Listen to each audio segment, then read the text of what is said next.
Welcome to the Fat Fueled Family Podcast, where every week we talk about things like nutrition, training, how to live a healthy and active lifestyle with your little ones, peaceful parenting, education, and of course, mindset. Don't forget to follow us on Facebook and Instagram at Keto Counterculture, at Fat Fueled Mom, and at Fat Fueled Kids, and search for Fat Fueled Family on YouTube. To stay up to date with everything we're doing, sign up with your email at www.fatfueled.family and check out our blog for workouts, meal ideas, and all the other cool stuff we love to talk about. Don't forget to hit subscribe. Welcome to the Fat Fuel Family Podcast. I am Danny Vega, and I'm joined on this beautiful Valentine's Day by my Valentine, Maura Vega. How are you, my love? I'm doing better. Yes. I did not wake up feeling it for some reason. You know what, though? Of course, because it's Valentine's Day, so I woke up like, I don't feel it. I don't understand. I got you an awesome sloth card. It's not you, it's me. But I could tell in your face right now that you're better, so that because I needed comforting. to work out. See how it works? It helps. And man, I didn't want to work out for real. I didn't want to work out today. But yeah, immediately I feel better. That's People good. don't realize it. Yeah, I do it for the mental. That's the beauty of doing it every day, especially when you don't feel like it, as long as you're not injured. Yeah. So we have a guest today that would totally agree with that. This week's guest is a lifetime natural competitive bodybuilder. He started his Keto Savage site, YouTube channel, and podcast to help motivate and educate others about the importance of following your passions and getting the results you want. He wakes up early, he works his butt off, and he sees results. His message is that he's no different than you. Any success he's experienced this far is attainable for anybody willing to put in the work. He hopes to empower those who crave intensity, dedication, discipline, hard work, and sacrifice.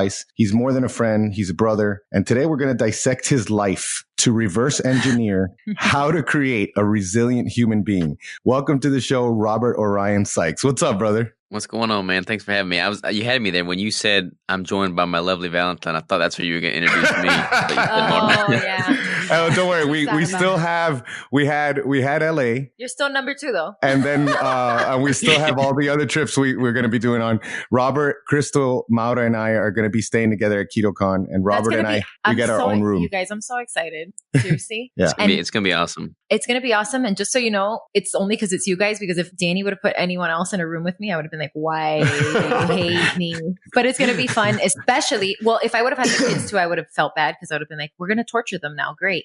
Who's this? Oh, if we had the kids? If we had the kids. So I'm super excited. I love my kids, but definitely, it's going to be fun this year to go to KetoCon. And it's too much for them. It's too much for us. And like, people are wanting to talk to us. I want to talk to them, but my kids don't let me talk. So it's going to be exciting. Yeah, honestly, I have to take my hat off to y'all. I mean, the fact that y'all have done all that you have with the kiddos, it's like totally bewildering to me. Like, I don't know how I could possibly do what I do with kids right now. So, well, bro, trust me. Sure. Well, sometimes behind closed doors, we're losing friction. Our mind. Yeah, because Maura's like, you need to slow down. We can't do this. Like, you're going to kill me. Yeah. Because it's also the addition of like having the kids, like it's one thing to like to have a late night and wake up tired, but it's another thing to wake up tired and like your kids are also kind of being annoying. And so you're like, wow, now I have to like have patience with everyone. Yeah. It's so much harder, but yeah, it'll be a nice break and we can like partake this year in like the fun things, like the events and like the adult events. Like last year we had like Desmond gushing blood on a couch out of his nose. Like at that dinner, we missed the beef, remember? I remember that. Yeah. We didn't even get to eat beef. We're like, man, so it'll be nice. It'll be a nice break. All right. Well, we're going to, when I have kids, I'll be picking y'all's brain for sure. Bro, you know what? We're gonna talk about hypothetical situations. So I'm excited. Yeah. All right. Well, let's get into it. We're gonna start with our first question, which is, what is the most critical problem you're currently trying to solve? That's a really good question.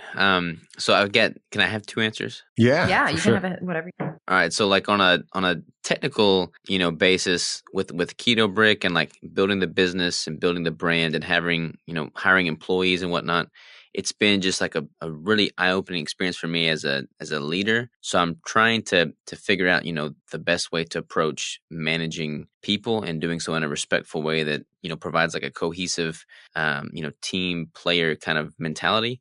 And that transcends into everything I do with like my relationship with Crystal, my relationship with the other movers and shakers in the keto space, and just like how I present myself, with everything I do. So that's been a pretty big deal, just learning how to be a better leader, a better employer.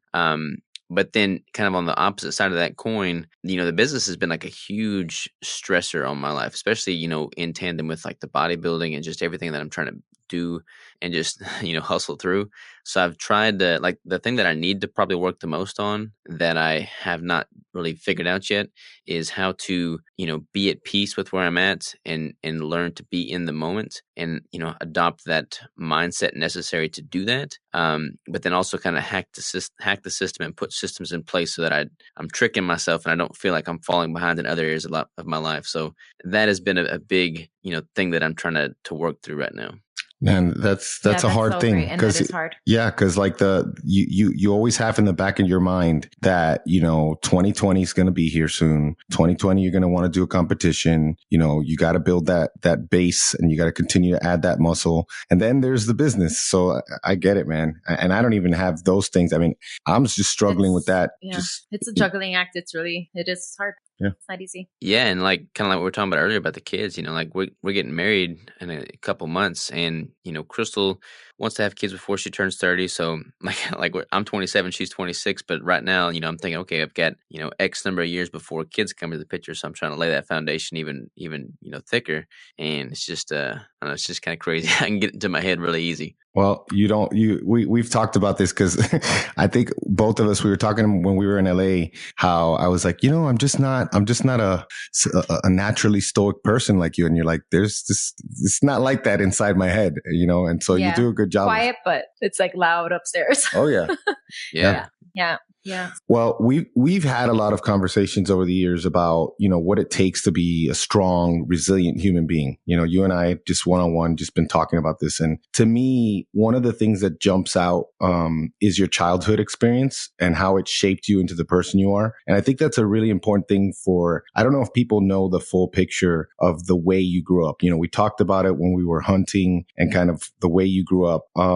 Why don't you paint a picture for our listeners of the type of life you lived growing up?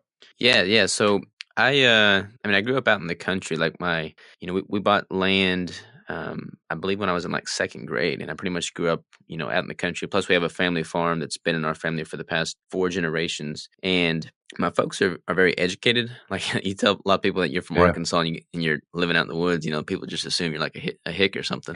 Yeah. But that's not the case. Both my folks are very educated, incredibly smart, but we just grew up on a farm.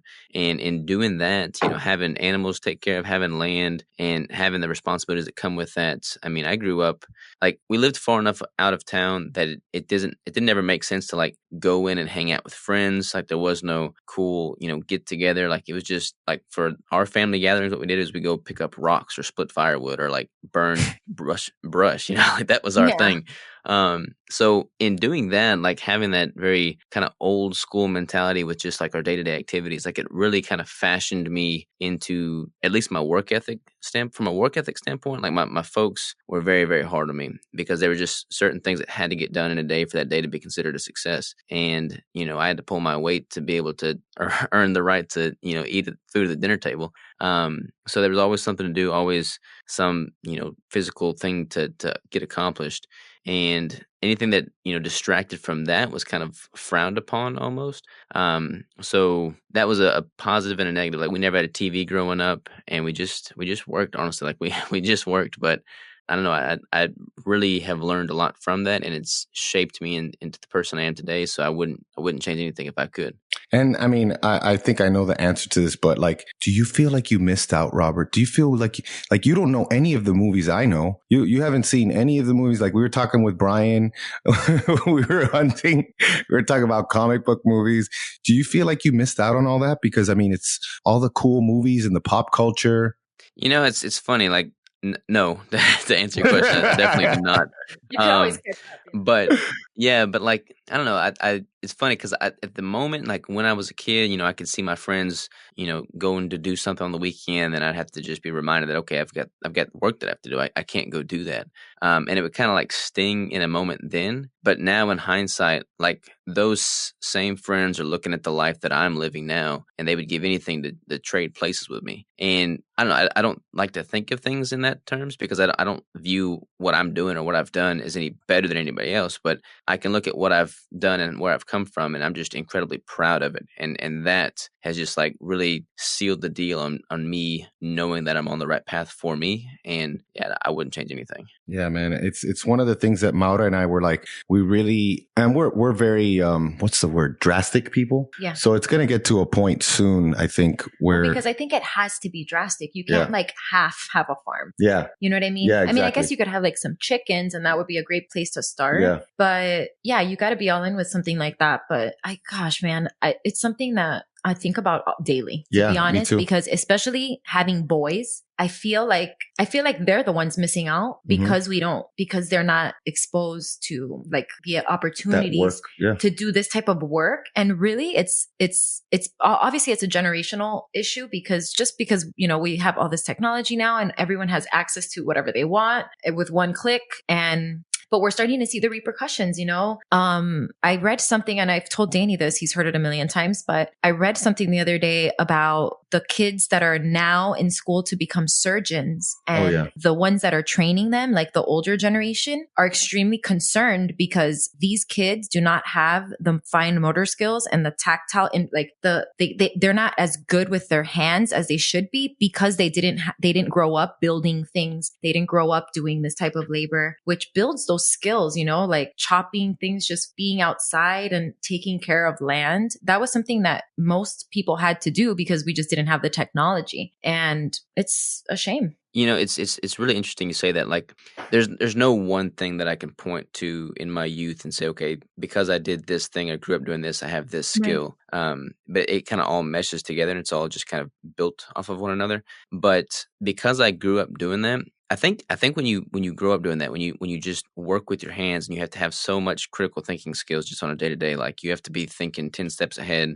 When you do that and that's your reality, like it just becomes ingrained in you and you're able to carry that, and it transcends just working on the farm. Like it carries into everything you do in life. And I can be in a situation amongst my peers and I just like see the solution to a problem and I'm able to act on it and like fashion something or create something or just put the pieces together, whereas they're like totally clueless. And it's just kind of strange. Like it's a strange phenomenon, but I attribute all of that to just the lifestyle that I lived in growing up and having to have those critical thinking skills in order to make it through, you know? 100%. And it's like doing those. Yeah, exactly. Like from day to day, it doesn't seem like anything complicated, but you are building those skills. Every day you have to make quick decisions. You're building these critical thinking skills, problem solving. And, you know, I'm sure a lot of it, it's not like, you know, your mom wasn't there and your dad, you know, coddling you like, oh, be careful. Don't cut yourself.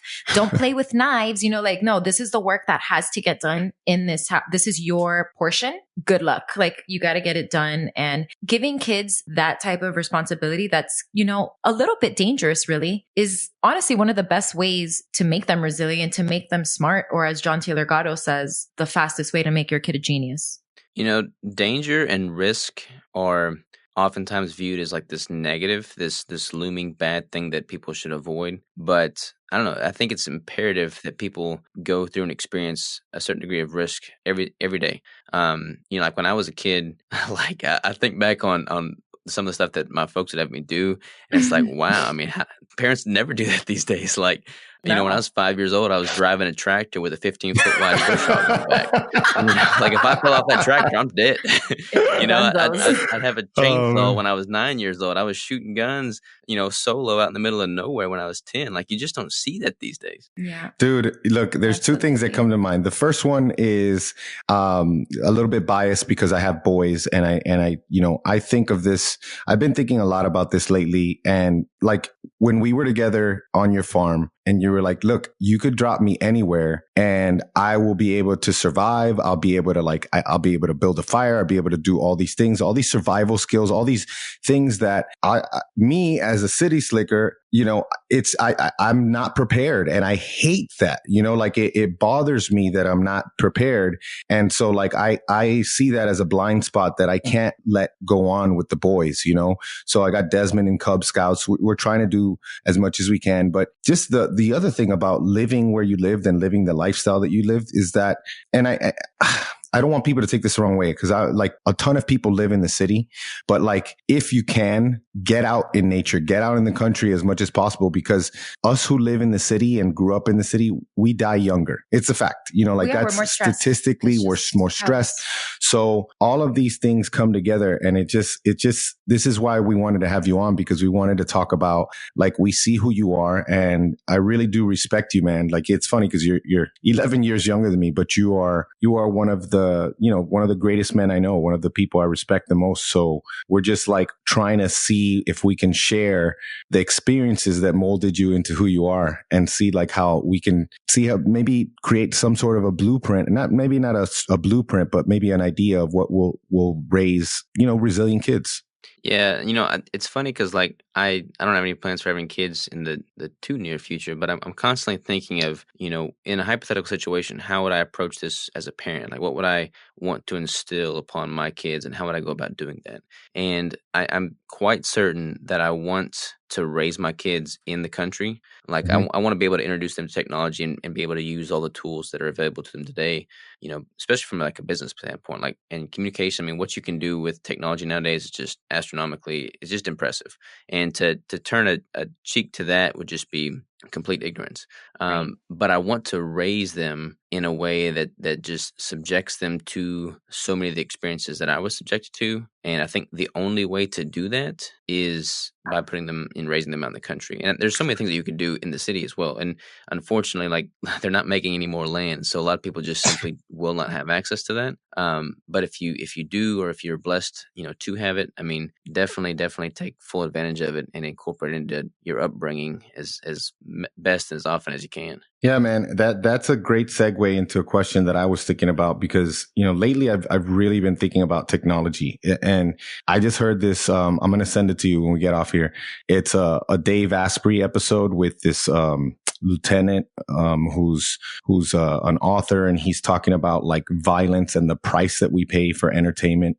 And, technology is a blessing, but at the same time, it's a curse, and I'm really, really concerned with this ramp up in technology and how it's affecting us and our children. For example, like, not all kids who play video games are mass shooters, right? But most mass shooters play violent video games, and all of this connection to technology, it's a massive problem.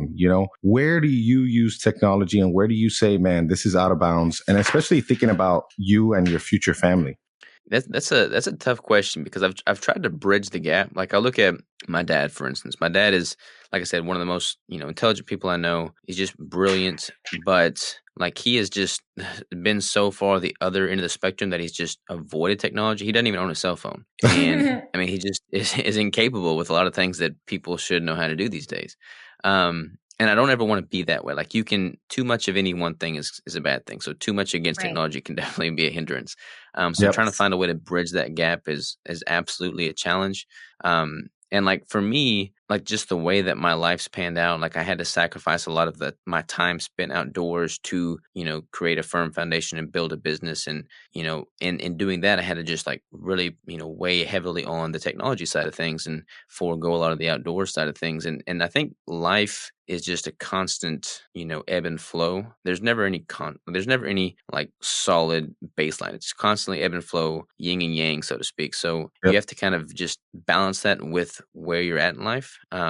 And come back to the things that are a good center for you. So like, I've been just nonstop on the computer for the past several weeks. But tonight, Valentine's Day, if everything gets done, I'm actually going to take Crystal out, and we're gonna go camping. We're gonna go into the middle of the national wildlife refuge tonight, and then just go primitive camping, which I don't ever do, but I need to do. So as far as like figuring out how to portray that yin and yang balance to, my future kids, I don't know. I mean, you look at how far technology's come in the last, 5 years. I don't even know what my kids are going to be doing in 5 years. I mean, everything's going to be virtual reality. Like, they'll be able to put on some goggles and go to like type in some wildlife refuge on TV, and they'll be in the middle of the woods in their living room. Yeah. And that's weird, but that's that whole simulated life that kids are living now. Like, they have this personality online, and then you meet them in person, and they're just like a deer in headlights. Yeah. It's crazy.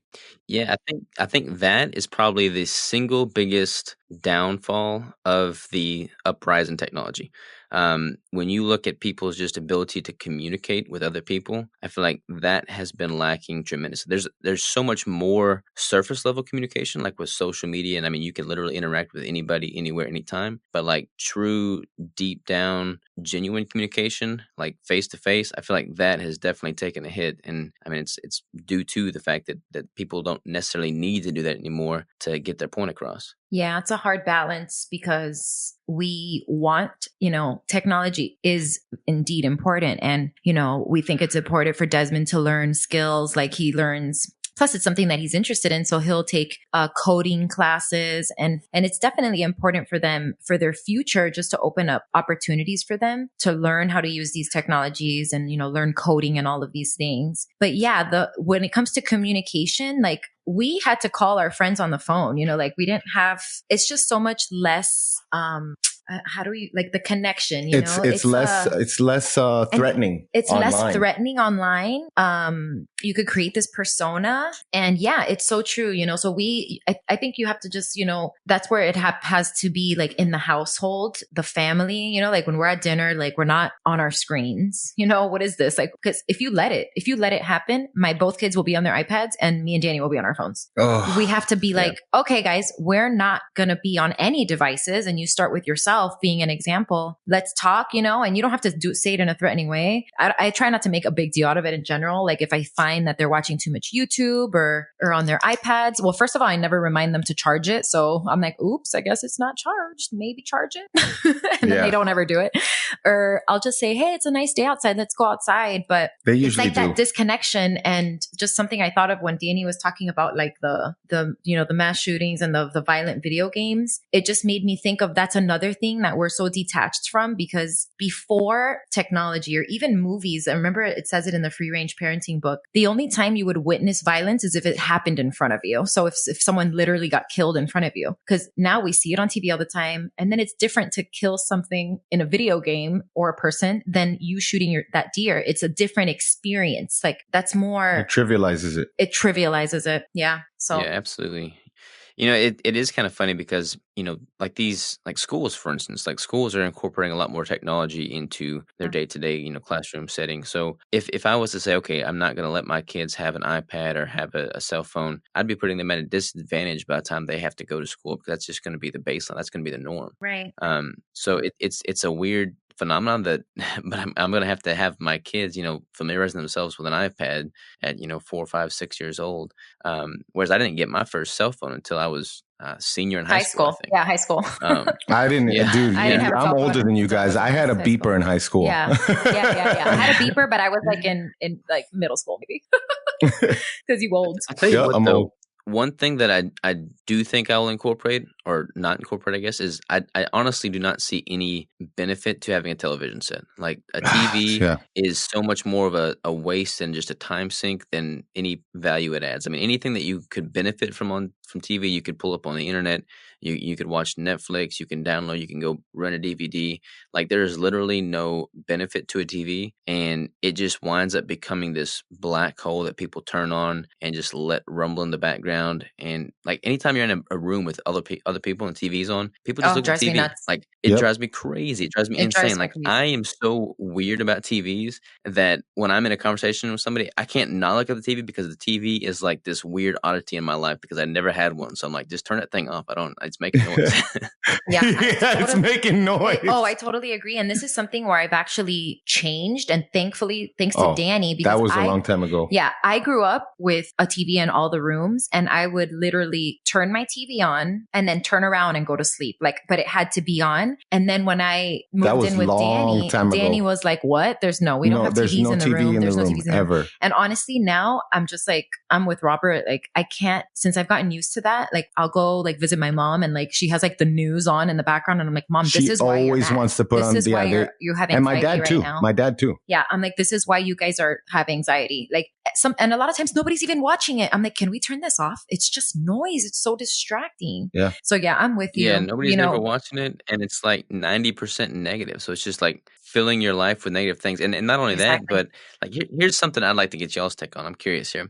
Yeah. So like the news, for instance, the news, I mean, I understand the viewpoint of, being with the times and knowing what's going on in the world around you. Like, I totally respect that and get behind it. But at the same time, the way the news portrays it, it's 90% just negative and drama. And of that negative drama, you can't really impact or control or have make a difference towards any of it. So like my classic 80-20 analysis of the whole situation is I'm better off only focusing on things that I can actually make a difference in. And since all that's negative, I'm just going to totally bypass it and not even pay attention to it. But that may be my downfall. I don't know. Dude, but I'm interested to get y'all's take on it. We are on the same page 1000%. Like I tell people, stop watching the news, stop watching stop watching TV, cut off the cable is the first thing. So we don't have cable. We have our TV, we have our big living room TV, and we do watch movies with the boys, and there are some cool stuff that we watch,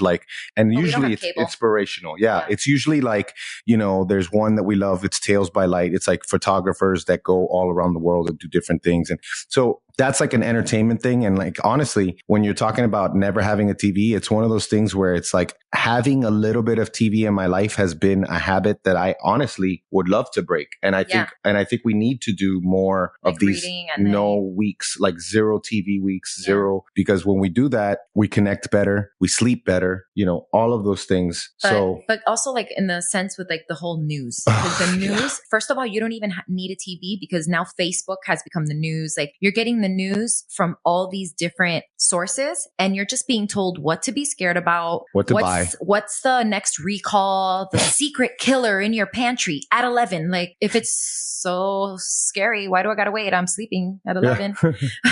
But yeah, this is a huge thing. And so it's creating this fear mongering, this just like scared culture that we're all so scared all the time. But it's not necessarily that the world is more dangerous, because it's actually not. We're safer than ever, but we're getting all this input. And so we're all terrified, walking around like terrified at all times because we're getting this negative input. So yeah, I'm totally against the news, like 100%. Yeah. It's all fake news anyways. And let me add to that one thing, because like you talk about, that's the biggest thing that people say, well, you need to be informed. First of all, I don't. Absolutely no, I don't. First of all, that in and of itself, I do not have to be informed, because like Robert said, it is completely out of our control. Right. And, trust me, as people who care about the world and people who want to change the world, that's one of the reasons why I love my wife. We realized a long time ago, way quicker than my parents, who've been alive much longer than us, that this crap is out of your control. I mean, like these people, they want to vote for a better existence. They want to vote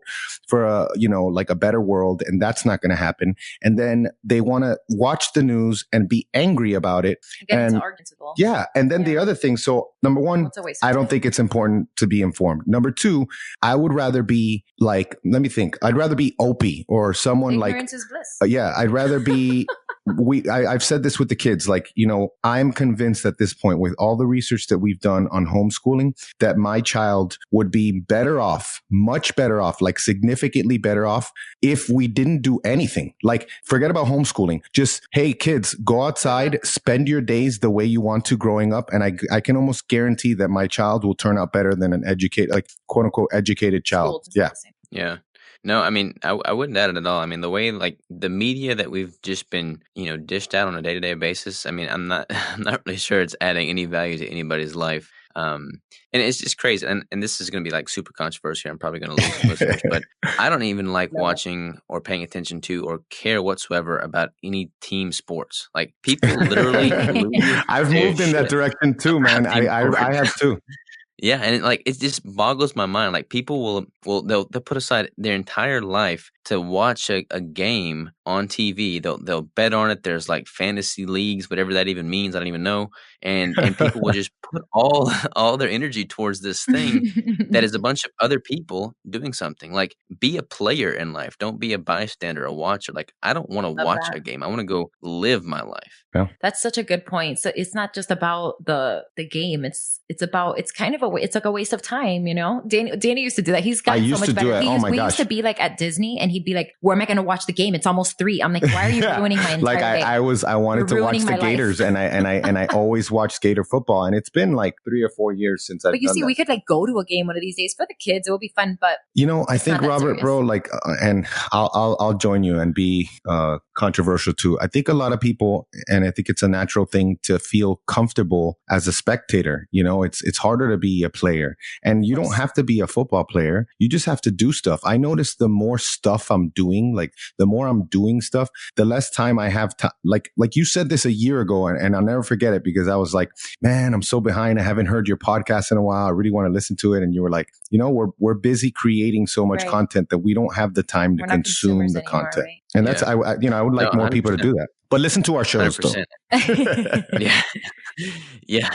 You know, I mean, I don't know. Like I was talking to Marcus Aurelius Anderson on my podcast the other day. We were talking about balance, finding balance in life. And I mean, I'm not convinced that I even want to find balance. Like I don't like balance. Like I kind of hate that word. Things to balance diet. I can't stand it. Yeah. It's like this insurmountable thing that people strive for. It's kind of like, you know, what do you want in life? I want to be happy. Okay, well, that's not tangible at all. What I always encourage people to do is rather than seeking happiness, seek excitement. Do things that excite you. Because if you're excited, you're going to be happy. But like this arbitrary happiness or balance, I mean, it's just, it gives you nothing tangible to work towards. Yeah, I totally agree. I can't. That's one of my pet peeves when people tell me like I need balance and moderation. You need everything in moderation. I'm like, yeah, okay, a little bit of meth should be fine then. It's just like this like mediocre way of thinking in general, which no one here can relate to really. Yeah. So, but hey, but that's a great segue to this next question.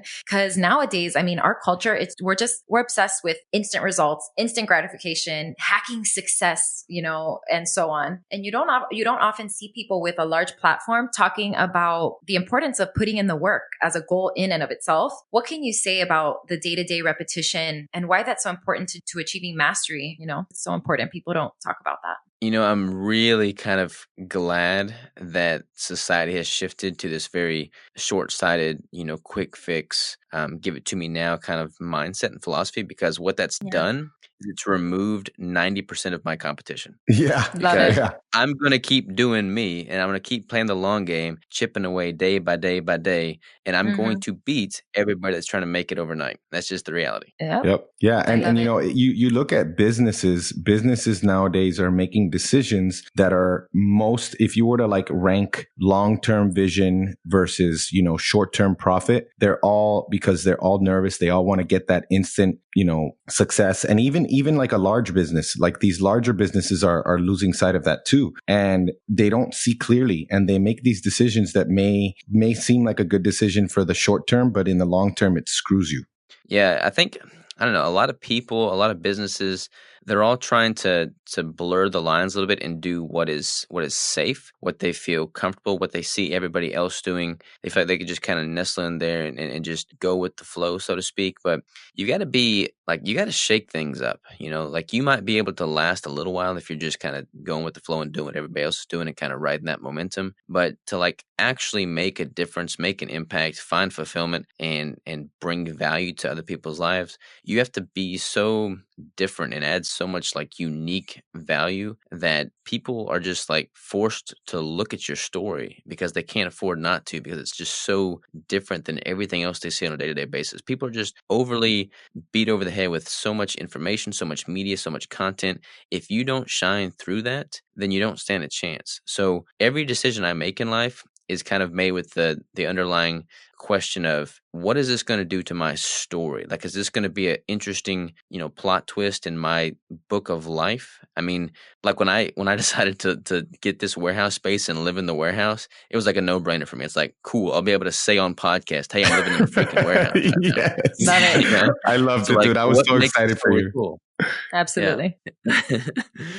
It's funny, man, because you live this life that's really, you know, I know your goal is to live in the moment, but you have you put a lot of thought into the long game, and you're always talking about that. And, you know, for us, of course, like right now, like if you were to ask me on our podcast, like what's the most critical problem that we're trying to solve, is that we want our boys to be resilient. You know, we want to raise them into resilient adults who can thrive in any situation. And you talk about like the thought that you've put into your future, and you do that a lot, you know, from marriage to fatherhood. Have you thought about the type of things that you want to do with your kids to make them resilient? I mean, I know we've spoken about a few of them, but like, what do you think that looks like as far as like, let's pretend it's a boy, you know, let's pretend the first one's a boy. I know we're ahead of this. I don't want to scare you. But what types of things do you want to do to try to make them resilient? Man, there's so many things that I want to do before I have kids. And one of those things is to like actually sit out in the woods on a deer stand or something and meditate on having kids and how I'd want to bring them up. Because there's things like when I find something that I want to just really pursue and just win at in life, whether it be business or bodybuilding or whatever, I'll just dive into every, reliable source I can on that topic. I'll be taking notes. I'll be listening to podcasts. I'll be just diving deep. And I haven't quite hit that point in life where I've made raising my kids my focus on it, because I haven't even planned on having kids yet. So I haven't dove into that. I could probably have a lot better answers for you when that time comes, but just, forward thinking now, I want them to just go through hard things. I don't want them to just be risk averse. I want them to have to use their hands, have to use their mind, be placed in adverse situations. I mean, I look at my life and I can honestly say every success I've ever experienced has been a result of doing really hard things over a really long period of time, which tests my consistency, my discipline, and my ability to just be met with an obstacle and overcome that. And any way that I can subject my kids to that same thing, I feel like they'll grow. So I might be like the mean parent that like goes out of their way to make their kids' life miserable. But I feel like in doing that, to some extent, they might hate me at the moment in some situations, but they're going to like be able to leave the house totally and completely prepared for life. And they'll thank me for that. Yeah, that's awesome. I mean, I was saying that at the gym. I was telling Danny obviously it's not something you have to get married yet, but I'm sure you have 9, it's really 10 months. It's not 9. That's a lie, because it's 40 weeks, which is actually 10 months of pregnancy, which is plenty of time to research. So I'm sure once that happens, you guys will be digging deep, because you have to, you guys will be on the same page because you guys are so similar, but a lot of people, they just don't think about this stuff. Like they just don't think about it. And if you don't, a lot of the times you lose time, or you'll pass down some maybe not so favorable things that you got from your childhood. We've already done that, which we've done. Right. And I think the most important thing is just modeling that behavior, so you'll be the example that they can follow, and just bring them along. It's funny because like Crystal and I we're similar now in a lot of ways, but we definitely weren't when we first, started talking to each other. Right. And I knew that I wanted to have kids at some point, and I knew there was just a lot of obstacles I had to get through before I ever even considered that or got to that chapter in my life. But one of my main motivations for pursuing Crystal was because I saw how she was. I saw the person that she was, and I knew that it would be a really good, yin and yang, going back to that, because her and I are very different in so many ways, and she is going to be the best mother to my kids that I could ever hope to find. And that is like probably the biggest, reason that I would just like, went all in with her, because, I'm going to be incredibly hard and disciplined. I'm going to be a good fun dad too, but I'm going to be pretty hard on my And I look at her and she's like this very sweet, selfless, nurturing type. And, if we were both like that, then our kids would be soft. If they were both like me, then they'd be bitter. But I feel like, my decision to be with Crystal and have her be the mother of our kids is going to result in a really good outcome. Dude, and I'll tell you this, one of the ways to like make sure that it doesn't end up in bitterness is, and this is, I see you doing this, is be right next to him. Every single hard thing that he does or she does, I keep on saying like you're going to have a boy like me, but, when I put Desmond through hard stuff, like if we tell him, okay, we need to serve, Maura's going to be serving right next to him, or I'm going to be serving right next to him, or both. And same thing, when we're going to do something hard physically, we're going to be doing it together. And, I had a conversation with Desmond, before, right around when the year started. And I said, and I'm not doing a great job of it yet, because I haven't been able to pinpoint the activities and the things to do. But I said, listen, I was angry at him because he was just being just kind of whiny and stuff. And so I waited until later in the day when I wasn't angry anymore. And I said, look, this is going to be the hardest year of your life. I want to make this the hardest year of your life. And he starts crying. And I said, don't cry, bud. Seriously. I want you to understand that this is going to be, by hard, it just means challenging. And hard work is not a bad thing. It's not something that makes you cry. And he's like, but I'm already doing jujitsu and and I'm like, I'm not going to make you do 500 push-ups a day. It's not about like just challenging yourself physically. It's that I'm going to be looking for ways to make your life harder because your life is too easy. And if the kid, if he was to be released into the world right now, he wouldn't last a week. He just wouldn't, and I don't want to make a big deal of that when he's 8, but he needs to understand that he's on a path that has to have several parts along the way where he can hit, let's say 13 or 14 or 15. And I can honestly say, son, you're a freaking man. You are a man. And that's a huge, important part of it's a rite of passage that isn't earned. It's not, if you're a bad dad, you never do that. I read a book about that. And that's like, they call that the injury, where your father never passes the torch to you. But if you're a good dad, you also don't give that away. You have to make them earn that, Mm-hmm. Yeah. It's funny because I look at parents, I look at generations, and it seems that, a lot of parents that had it really, really hard growing up, whether they grew up in the Depression or just whatever their obstacle was, it seems like they tried to overcompensate that with their kids, and their kids weren't being too soft, and then their kids are too soft, and it's just full opposite, like 180 degree with every generation.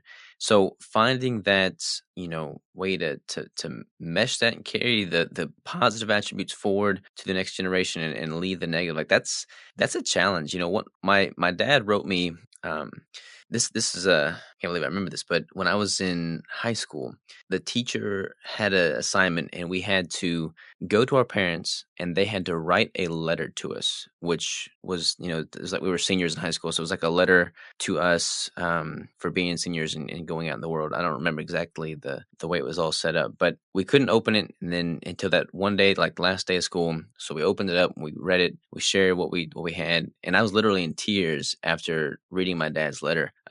Because it basically was that, like, he had written, basically in a word format of him passing the torch to me. And he said that, look, there's no rule book, there's no guidebook, there's no manual to being a parent. You just have to be the best you can be. And like, it's scary. Like I'm scared, but excited and just really stoked about the opportunity to be able to form and fashion my kids' upbringing in life. Like that's a huge responsibility, but to be able to have that opportunity is just, it's the coolest thing ever. Like I'm so excited for that time. Yeah, it's definitely the most important job. Yeah. And man, you can screw them up, like you're like, dude, before you know it, they're 18 and now you have some like fragile like person that you have to worry about now. That's what I don't think people understand is they're focused on instant results instead of long term. And that's why we have this, we have this whole generation, and because of the fear mongering, it doesn't help either with all the news. But we have a generation of helicopter parenting. It's like a new thing. And a lot of these moms are extremely proud of it, where they are showing up to have lunch with their middle schoolers or high schoolers at school, and they're calling in for their college students or even full blown adults, like going in for job interviews, like the mom calling and saying, oh, Johnny didn't want to call. He didn't want to call. He wanted to call, but he couldn't because, so such and such. So we're just creating fragile people. And if as parents, the goal should be to not have to worry. Like, I don't want to have to worry. I mean, I'm sure there's always going to be some type of worry. It's just the name of the game. But man, I don't want to be totally worried about my kid all the time because he's not capable or he didn't, we didn't strengthen those characteristics along that falls the way. On us. Yeah. Yeah. I look at my parents now, and they, like I said, they did some. I mean, they were hard on me growing up. Like they were hard on my brother and I both. And my brother and I are very different people, so we responded very differently. Yeah. But my brother and I are very like we're both solid right now in life. Like I feel like we've got a great foundation. We don't ask our parents for anything. We don't need anything from them. We'll go over there and we'll have dinner with them on a regular basis, and it's just like adults enjoying each other's company. Like we have great conversations. They respect us. We respect them. But I am proud of the fact that I know my parents don't have to worry about me at all. And I know that as parents, their biggest mission was to prepare me for life. And they feel that they've done that. And I've illustrated that they've done it well. And that is something that I'm just incredibly proud of and grateful for, because they have truly done a great job. There's a lot that I had to learn the hard way, but I'm proud to have had the parents that I have. I love that. Yeah. And these lessons, I just wanted, because I just remembered this was something I wanted to mention, but like something specific where the time is now. Like the time is now. It's not like, oh, I'm going to teach them about money management later. No, the time is now. Yeah. Now. From when they're young. Yep. We don't buy them anything. We okay. Don't. Literally anything. Okay. The only reason they have stuff is because other people, I'm like, can you guys stop buying my kids stuff? People keep buying them stuff. But I mean, just something like that. And I mean, the behavior changes so fast because there was it's a scary point how fast where it changes. There was a point where it was like really hard for me. And I think I was like getting Dean things, mainly it's again for the quick result because I wanted him to shut up while I was at Target. And immediately they get so attached and spoiled basically. Attached to things. These boys, if they want something, okay, cool. How can I help you earn the money? Because nothing is free. And I'd rather them make, financial mistakes that are smaller now than huge ones later on. Like now is the time. And they don't teach this in school. So this is something that has to be taught at home, money management, skills and things like that. Cause those are like the big things where you're like, hey dad, I need 20 grand, okay. Yeah, it's interesting because they definitely don't teach it in school. And, like depending on what your parents, have done for work. I mean, like with my parents' generation, they're kind of like, in that time frame where, you could go to a job, work there your whole life, have a pension plan, have a retirement plan, and that'd be okay. Right. Like that doesn't exist anymore. So like you have to have some financials, common sense and be, savvy with money. And like you said, they don't teach it in school. So I feel like that's one tool that I've learned in business that I'll really be able to impart, onto my kids and it'd be a positive thing for them. But talking about money and being able to, illustrate those points is of key importance for sure, because they got to be prepared in life for that. Yeah. Yeah. And you talk about, the how parents, they want to be able to say that they prepared their kids. And, I know my dad is proud of that. And so now I have to live up to that.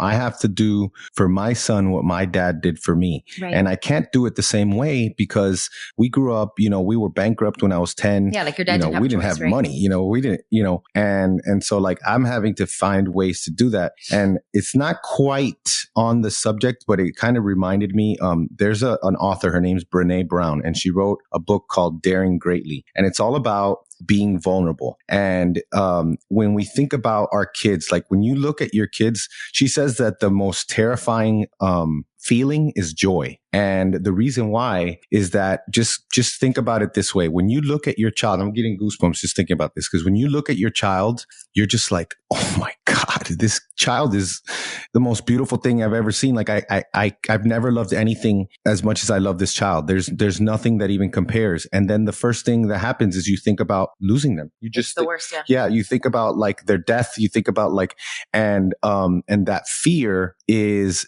I don't know quite how she put it, but it's a fear of you basically can't be your true authentic self because of that fear. So you put up a guard. And she talks about that in the Awakened Family too. Oh, Dr. Shefali. Yeah. And the same thing happens with a lot of fear with relationships. So we live in this world where we are paralyzed by fear and we put on this armor, and then we come home and the wife and the husband both have that armor on. And then they go into, you think they're going to want to have sex with each other? They can't even be intimate. They can't be intimate because they have this armor up that doesn't allow them to truly be. And it's a fear thing, and I think that's where those experiences come in of risk. And, I remember when I was in the back of your when we were riding on the back of the mule, there were times like when, I got a nail in my hand, from the top of the mule, and I got like, you're off-roading, and I'm like, I feel like my head can get cut off at any minute. And I'm like, this is a beautiful thing, like this is, I just pictured Desmond being there. I know I told you guys, Desmond just being there with me, feeling that exhilaration. And it goes back to what you said about, that excited me. And I think at least for men, I can't speak for women, but there's something deep inside of us that wants that. And we have to do it. Yeah, I mean, you want to be smart. You don't want to subject yourself to unnecessary danger per se. But finding that tipping point to being at risk and having that conquering over fear is, I don't know, that's something that I've always strived for. Like I don't know, I get this like exhilarative rush when I'm doing something that I know could end my life. That makes you be that much more cautious and careful. What's an example of that? What's an example of that for you? So one example was we were at the farm, a couple of buddies of mine, a few years back, and we went downriver, and the motor on the boat quit, and so we were about 2 or 3 miles downriver from the cabin, and it was December. And it was just so cold, and the boat's floating downriver because there's no motor. And we have this like little puppy dog with us that like is going into hypothermia. There's like 4 of us. So I literally just jump into this river, and the river's up, so like it's flowing really fast right now. And I tie the rope around me, and I'm like literally pulling brush and stuff on the side of the bank to like pull this boat, 2 or 3 miles upriver. And it was like getting dark. It was definitely cold enough for people to be getting hypothermia. We were out in the middle of nowhere. I didn't even know where we were because there was no trails that far downriver. And like, I was just so incredibly excited about that. Like everybody else was miserable, but I was having so much fun, and I was smiling so big because it was just like, just crazy that I'm like, this is awesome. And we had to like run 5 miles. Like it was 2 miles downriver, but like to get back, it was like 5 miles through the woods. And like when we got back to the cabin, like I pour my boot out because there's water all up in my boot, and I pour the boot out, and there's like blood coming out because I'm blisters on my feet. And it's just like totally harsh environment, but I just loved it. Like those are the stories, those are the cool things that subject yourself to that adversity that just build character. Like that's what builds you up in life. And like if I can continue to do that for myself and then find ways to implement that to my future kids, we'll be all right, Well, you know what? That reminded me of something. You told me that story back in the day, and this is why it's so important, and I know people talk about this, but it's so important to find people like you that are like that. Like I know that if you and I were somewhere where same situation, we're both going to be laughing, and we're just going to nut up, and we're going to do it, and it's such a cancer to have people that are not that way. It's because it will eventually infect you, as much as we say that, we're hard and we're mentally tough, like that cancer, if you have someone like that around you, will infect you. And so you have to be around people. I know that like for you, maybe there was someone like that in your group, but at the same time, then that's where we step up as leaders and we lead them, and they snap out of it. But it's such a huge thing, man. It's super important. And to hinge off of that, when you're around other people going through harsh, situations like that, you can cut down, 3 years of just small talk and figure out who a person is to their core in 3 minutes when they're in that kind of situation. Like I love being in that situation with other people because that's how you truly, truly know, what the essence of their being really is. And then you have that camaraderie built around that because everybody truly knows each other at that point. And you're just like vulnerable, and I don't like that. Like I want to make some kind of retreat where people just do hard things together so they can be broken down and built up, alongside one another, because that's where true relationships are formed. Yeah. And I know you've talked about this, and I'm like, I'll be right there next to you, bro. It's so important. I remember in high school, the fight that I got into at a McDonald's where I got hit in the head with the club, the one that you put on the steering wheel. I had 15 staples in my head, bleeding everywhere, I had, knots all over my head. Imagine getting hit with the metal stick. And there was 5 of us, but only 2 of us fought. And from that day on, there was a whole new understanding between me and one of my best friends a new dynamic. Yeah, a whole new dynamic where we knew it just like to this day, we don't even, we don't even talk to each other rarely ever. But when we do, it's just that understanding. And like you said before, it's like finding that balance and trying to do it in a controlled environment. A lot of the times it's hard to predict, sometimes it just comes up. But if we could find ways to do that for young people and for adults who never got that chance, that's going to make some resilient people for sure. Yeah, I mean, you have to kind of like we don't live in a time anymore in which you're literally fighting for survival on a day-to-day. I mean, some people are, but I mean, most of us here in the States, I mean, we're pretty good, So you almost have to go out there and seek that hardship out, self-imposed hardship. That's why I was motivated to get into bodybuilding. That's why I was motivated to start a business. Like I'm intentionally doing things that are hard so that I can become a better leader, a better parent, a better person. And I think, I mean, if everybody kind of had that mentality and embraced that hardship, then everybody would be much better off for it. Well, me and you, I think I was kind of scared about it, but I think Maura's on board with the whole me going to Marcus's thing. I don't know. Is it in April? Last weekend in March. Remember I told you? Last weekend in March. When is? I don't know. We'll have to see. But that'll be a good one. Man, I just lost my train of thought on what we were talking about. Doesn't matter. Why don't you ask the last question, my love? And since we're running kind of long, and I know you have to record, so all right. But this one he could probably knock it out. All right. So nice little finisher here. If you could list, putting him on the spot too.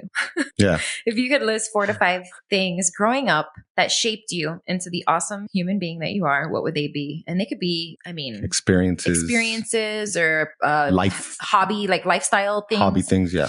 This is a good question. I wish I had more time to think about this when I could have fleshed it out a little better for you here. Okay, so no TV. Yeah, no TV. Yeah, I mean, TV. That could be its own thing. It's a pretty tangible thing for sure. And it's like a, directly applicable thing that people could, start incorporating. Growing up on land, I think that if there's any one thing to do growing up on land and having to just do the work that accompanies having land, that would be a huge, huge one for sure. I don't know. I look at my parents and I look at, actually, let me say that one for the last. So family farm, we have that family farm independent of the land we grew up on, but having that family farm where we could all get together, like my extended family, my uncles, my aunts, my cousins, like that's where we celebrate Thanksgiving every year. That's where we hunt every year. Having that is, I think, one of the reasons our entire family is so tightly knit and well bonded. So one huge benefit to land is it's just like the heartbeat of a family, and it brings everybody closer. So that would be a huge thing for sure. Hunting and business would be too. Like I had a very, all of my family is very unique. My uncle and a lot of my cousins are very business oriented, whereas my dad and mom are definitely not, but they were very much more so on the end of, work for what you have, learn how to hunt, provide for yourself, and kind of marrying those two concepts together. I look at my uncles and they're all just very, very different. But I've pulled something that I've liked from each of them and tried to incorporate it into my own life. So like my uncle Mark, very, very business driven. I've learned so much from a business standpoint from him. Like I'm excited to meet up with him and just like talk business. My uncle Mike is he's an incredible scholar. Like he's just one of the smartest guys I know. And he just voraciously reads books and just puts himself in a position to acquire knowledge. And then I look at my uncle Jim, and he's like this just good old boy down home, drink beer, ride 4-wheelers, but like he's at peace and in the moment more so than anybody else I know. So I've tried to pull that from him. And then like my dad, the fourth of the brothers, he is also incredibly intelligent, incredibly hard, incredibly driven. But one thing that my dad can do that I can't really look at anybody else and even compare him to is anything that he wants to learn how to do in life, he just does. Like he wanted to learn how to be a beekeeper. So he read a book on beekeeping. Then he went and bought a bunch of beehives and now he's a beekeeper. He wanted to learn how to sail a sailboat. So he went out and bought a sailboat and now he sails. He wanted to be a blacksmith. So he built a forge. Now he can blacksmith. I mean, he is literally literally like the most jack of all trades guy I know, and just like awesome at it, like awesome at everything. So I'm incredibly proud of him. And then of course, like my mom and my aunts, like they all bring so much to the table too. But being able to look at all my family from very, opposite ends of the spectrum, but then pulling the things and the attributes that I liked from them and trying to implement that in my own life has been huge for me. And I think the reason I've been able to do that is because we all are all so close together, in part because of that farm. Yeah.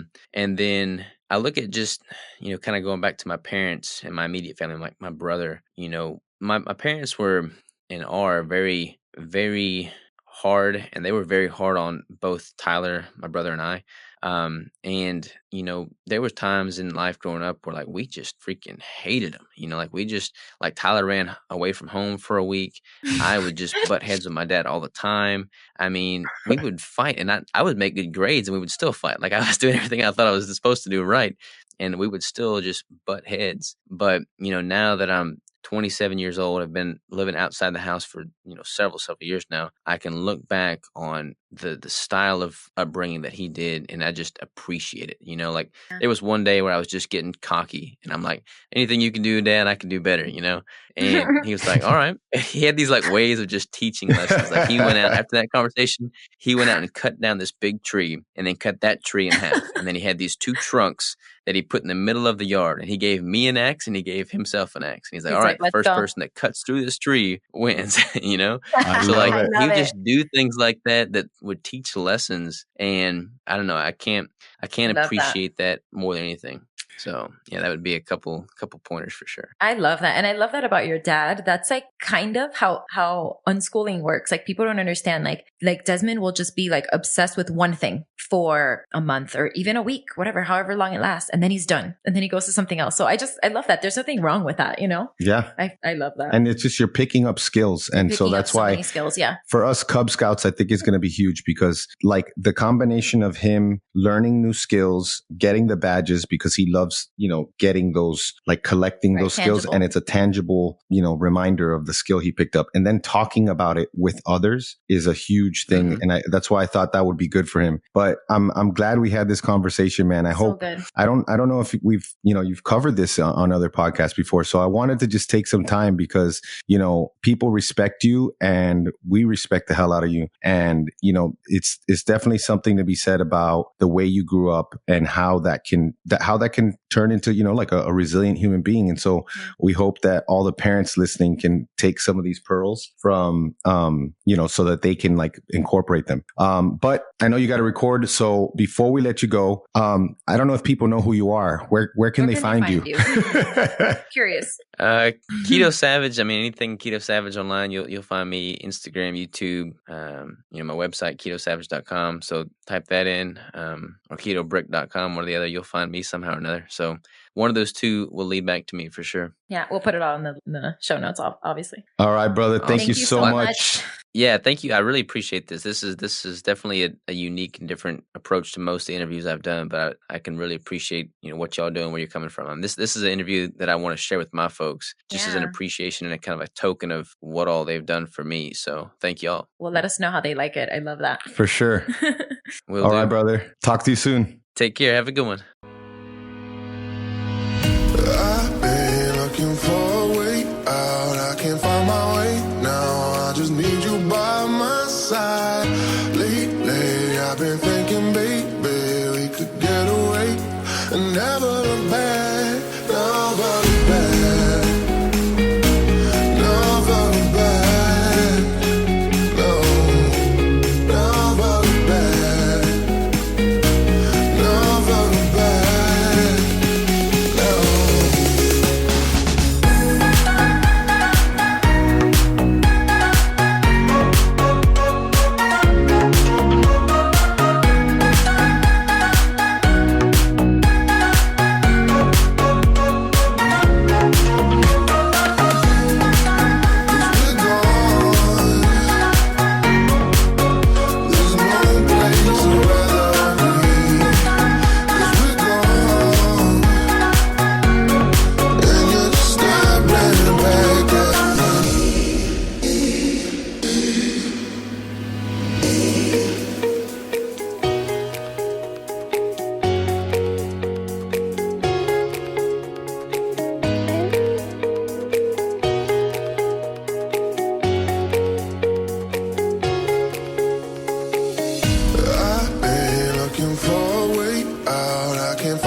and never look back.